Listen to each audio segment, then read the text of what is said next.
To get started with WorldPay REST API, it is essential to understand the key concepts and best practices involved.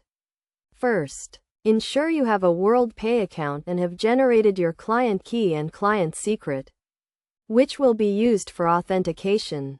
Next, choose the correct API endpoint for your needs, as WorldPay offers multiple endpoints for different regions and environments. The base URL for the API will depend on the endpoint you choose, so make sure to use the correct one.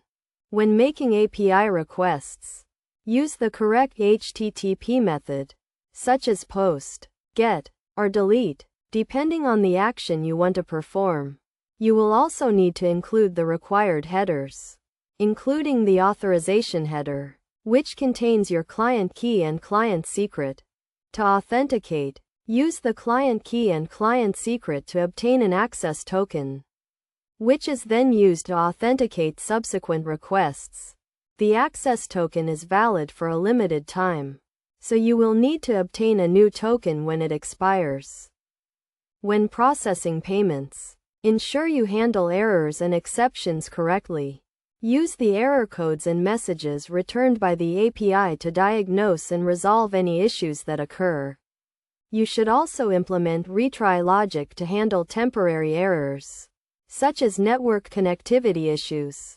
In terms of security, ensure you follow best practices, such as using HTTPS for all API requests and storing sensitive data, such as client keys and access tokens, securely. You should also validate and sanitize any user input to prevent security vulnerabilities.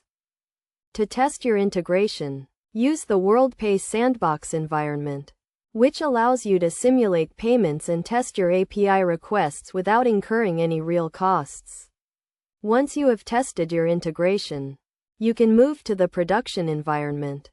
Finally, ensure you comply with any relevant regulations, such as PCI DSS and GDPR, when processing payments using the WorldPay REST API.